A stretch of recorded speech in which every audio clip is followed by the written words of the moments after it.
Good evening and welcome to Khyber Diary with Dr. Muhammad Shahid.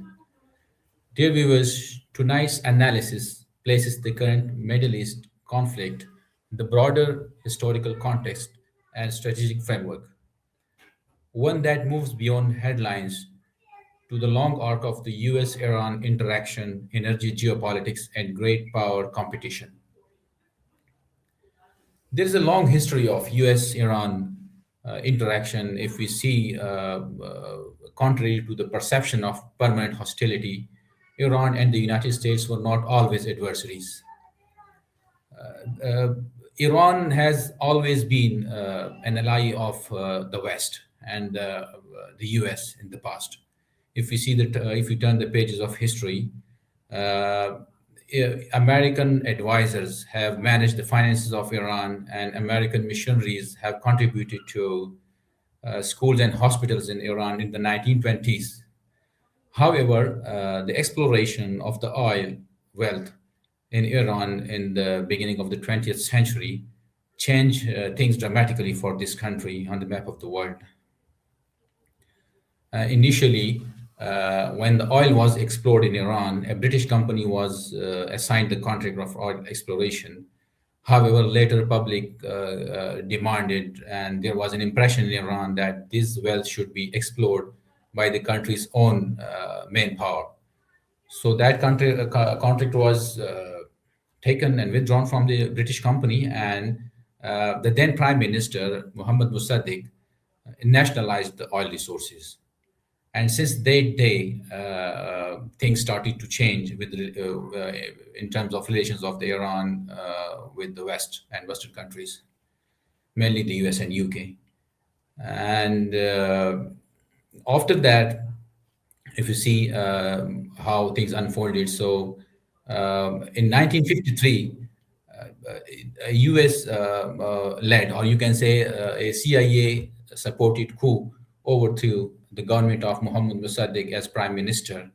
And after that, there emerged a feeling against the Western influence in Iran, because people started thinking that because Mossadegh was removed for nationalizing oil resources, so they started realizing that Western countries were influencing Iranian politics. And after that, uh, uh, particularly in the 1979 Islamic Revolution, things changed dramatically, and the leadership of Tehran announced, they announced to to oppose any Western domination. So here, the relations between the U.S. And Iran got strained. However, during these strained relations as well, there were moments of sort of back channel cooperation between the US and Iran. If we see the war in Iraq and the war in Afghanistan against the Taliban, despite the strained relations between Iran and the US, they cooperated through back channels against both the regimes, because Saddam Hussein's government in Iraq and also the Taliban government in Afghanistan, these both were also, sort of enemies for both Iran and the United States. So, despite strained relations, there is a famous saying that the enemy of my enemy is my friend. So, also international politics, there is no permanent friends and foe. It is a matter of interest. So, same happened in this situation, because in America, the US and Iran cooperated against Saddam and also the Taliban in Afghanistan in the past. Also in Syria and some other regions, through back channel to back channels, they are cooperated against the states, those states where they were waging war. Uh, However, overall, the relations between the two countries have been strained. Uh, and also, if you see, uh, despite all these things, one very important issue, the bone of contention, is the nuclear capability. because although Iran is in a state of, which is called nuclear hedging, a state which is considered uh, nuclear state, or it is not a nuclear state, but it is on a threshold. Still, the Israel and U.S. attacked Iran, and although we see that Israel opposes Iran, and America is also backing Israel, but another aspect is the oil. The main, which is considered the main bone of contention, is the oil wealth. And China also has a role nowadays, because China is an emerging power, and it is using the energy from Middle East. So although China is not militarily intervening in this war, still it supports Iran diplomatically due to projects like Belt and Road Initiative, and also because it exports imports oil from Middle East. Similarly, Russia is also diplomatically supporting Iran, and Russia and China both are criticizing Israel and America for their strikes on Iran. However, Russia is also not able to militarily intervene, because it's also engaged in the war in Ukraine. So there was a time in 2015 when the Joint Comprehensive Plan of Action placed significant limits on Iran's uranium enrichment and centrifuge capacity in exchange for sanctions relief. And it was seen by many diplomats as a landmark diplomatic achievement. However, the US withdrew from this accord in 2018, and the agreement collapsed, and the sanctions were reimposed on Iran. So since then, Iran has resumed enrichment beyond the authorities' limits, and mistrust between Tehran and Washington has, hardened.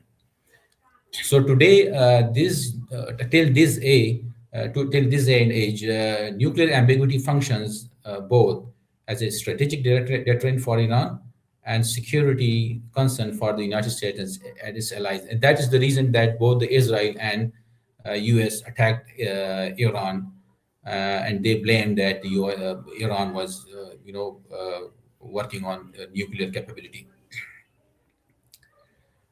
So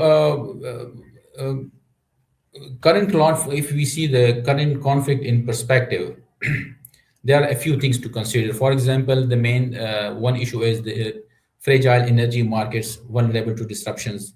The Strait of Hormuz, that's also exposed to disruption, and most of a major portion of the world's transits through this waterway. And that is the reason that even Gulf states are now concerned, uh, and also the Western countries are also concerned, because if trade is disrupted through the Strait of Hormuz, it can send economic shockwaves across the world. And also, if you see there is structural competition between the United States and China for influence. And one thing is that there are countries, examples of countries which gained nuclear capability, and even those countries, those are the countries who came into being even after Iran. So still, Iran could not achieve the nuclear capability the way other countries have. And the reason, for example, we have Pakistan examples. Pakistan achieved this capability due to India, because our neighboring country, India, had also tested their nuclear weapons. And as a result, because India and Pakistan have been enemies, and they have strained relations since the inception of Pakistan. So Pakistan had to, out of compulsion, it had to work on this nuclear capability. Similarly, there are other countries, for example, which got nuclear capability. But Iran mostly, instead of attaining the nuclear capability, it played a more role in creating uh, organizations like Hezbollah, and supporting Hezbollah and Hamas, and other proxies. because analysts believe that Iran considered itself to be the only Shiite state, and um, uh, it was afraid of being attacked, or losing its sovereignty. That's why it wanted to fight its wars even beyond the borders of Iran, its own borders. So that's why its more focus was on creating such kind of networks and organizations and proxies. And these proxies also earned Iran somewhat, distrust and enmity of even the not only of the West but also the regional Gulf countries. So if we see the overall situation and the ongoing war, so we should interpret this not merely as a regional war, but as a strategic flashpoint in a multipolar era, uh, and where all these in this multipolar era, local drivers and global power dynamics uh, interact in ways that have significant implications for international security and economic stability. So the Middle East today is a crucible of history, energy, geopolitics, and strategic competition. Understanding current crises requires moving beyond headlines to such deeper structural forces, like the legacy of shared interests and rivalries, the economics of energy, and also the ongoing US China strategic contest. Only then can policymakers and global citizens alike grasp the true scale and stakes of this crisis unfolding before us. That's all about today's episode, and thank you for being with us.